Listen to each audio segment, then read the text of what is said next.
Are you ready? Hi, everybody. Are you ready after months of reading Charlotte's Web to finally finish? This is it, our last day of reading. Remember, we left off with one tiny spider, the head of a pin, like the size of a grain of sand, coming out of the egg sac. And it looked just like Charlotte. Wilbur trembled all over when he saw it. The little spider waved at him. Then Wilbur looked more closely. Two more little spiders crawled out and waved. They climbed round and round on the sack, exploring their new world. Then 3 more little spiders, then 8, then 10. Charlotte's children were here at last. Wilbur's heart pounded. He began to squeal. Then he raced in circles, kicking manure into the air. Then he turned a backflip. Then he planted his front feet and came to a stop in front of Charlotte's children. "Hello there," he said. The first spider said hello, but its voice was so small, Wilbur couldn't hear it. "I am an old friend of your mother's," said Wilbur. "I'm glad to see you. Are you all right? Is everything all right?" The little spiders waved their forelegs at him. Wilbur could see by the way they acted that they were glad to see him. "Is there anything I can get you? Is there anything you need?" The young spiders just waved. For several days and several nights they crawled here and there, up and down, around and about, waving at Wilbur, trailing tiny drag lines behind them and exploring their home. There were dozens and dozens of them. Wilbur couldn't count them, but he knew that he had a great many new friends. They grew quite rapidly. Soon each was as big as a little tiny ball like that. They made tiny webs near the sack. Then came a quiet morning when Mr. Zuckerman opened a door on the north side. A warm draft of rising air blew softly through the barn cellar. The air smelled of the damp earth of the spruce woods of the sweet springtime. The baby spiders felt the warm updraft. One spider climbed to the top of the fence. Then it did something that came as a great surprise to Wilbur.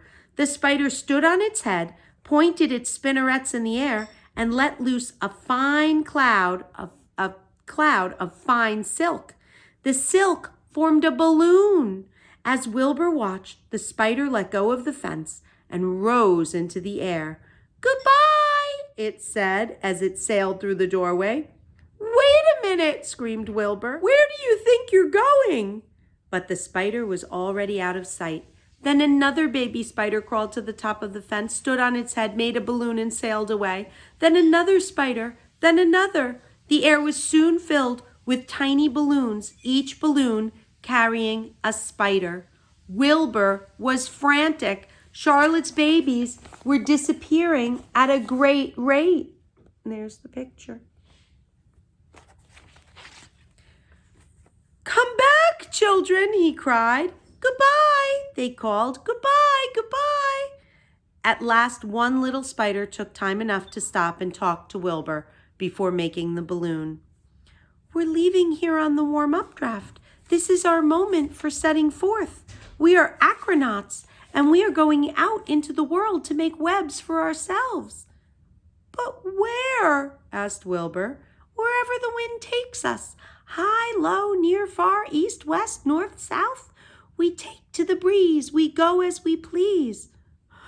"Are all of you going?" asked Wilbur. "You can't all go. I would be left alone with no friends. Your mother wouldn't want that to happen, I'm sure." The air was now so full of balloonists that the barn cellar looked almost as though a mist had gathered. Balloons by the dozen were rising, circling, and drifting away through the door, sailing off on the gentle wind. Cries of "Goodbye, goodbye, goodbye" came weakly to Wilbur's ears. He couldn't bear to watch any more. In sorrow, he sank to the ground and closed his eyes. This seemed like the end of the world, to be deserted by Charlotte's children. Wilbur cried himself to sleep. When he woke, it was late afternoon. He looked at the egg sac. It was empty. He looked into the air. The balloonists were gone. Then he walked drearily to the doorway where Charlotte's web used to be. He was standing there thinking of her when he heard a small voice. "Salutations," it said. "I'm up here." "So am I," said another tiny voice. "So am I," said a third voice. "Three of us are staying. We like this place, and we like you." Wilbur looked up. At the top of the doorway, 3 small webs were being constructed. On each web, working busily, was one of Charlotte's daughters. And there's the picture. There's 1, 2, 3 spiders and Wilbur. "Can I take this to mean," asked Wilbur, "that you have definitely decided to live here in the barn cellar and that I am going to have 3 friends?" "Yes, you can indeed," said the spiders. "What are your names, please?" asked Wilbur, trembling with joy. "I'll tell you my name," replied the first little spider, "if you'll tell me why you are trembling." "I'm trembling with joy," said Wilbur. "Then my name is Joy," said the first spider. "What was my mother's middle initial?" asked the second spider. "A," said Wilbur. "Then my name is Aranea," said the spider. "How about me?" asked the third spider. "Will you just pick out a nice, sensible name for me? Something not too long, not too fancy, and not too dumb?" Wilbur thought hard. "Nellie?" he suggested. "Fine, I like that very much," said the third spider. "You may call me Nellie." She daintily fastened her orb line to the next spoke of the web. Wilbur's heart brimmed with happiness. He felt that he should make a short speech on this very important occasion. "Joy, Aranea, Nellie," he began, "welcome to the barn cellar. You have chosen a hallowed doorway from which to string your webs. I think it is only fair to tell you that I was devoted to your mother. I owe my very life to her. She was brilliant, beautiful, and loyal to the end. I shall always treasure her memory. To you, her daughters, I pledge my friendship forever and ever." "I pledge mine," said Joy. "I do too," said Aranea. "So do I," said Nellie, who had just managed to catch a small gnat. It was a happy day for Wilbur, and many more happy, tranquil days followed. As time went on and the months and years came and went, he was never without friends. Fern did not come regularly to the barn anymore. She was growing up and was careful to avoid childish things like sitting on a milk stool near a pig pen.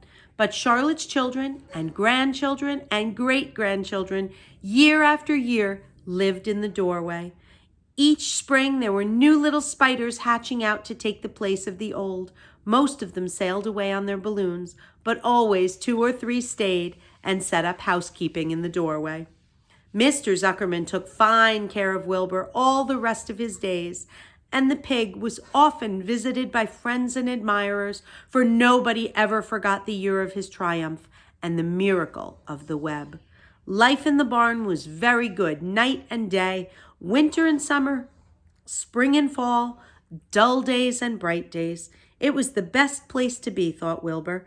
The warm, delicious cellar, with the garrulous geese, the changing season, the heat of the sun, the passage of swallows, the nearness of rats, the sameness of sheep, the love of spiders, the smell of manure, and the glory of everything. Wilbur never forgot Charlotte. Although he loved her children and grandchildren dearly, none of the new spiders ever quite took her place in his heart. She was in a class by herself.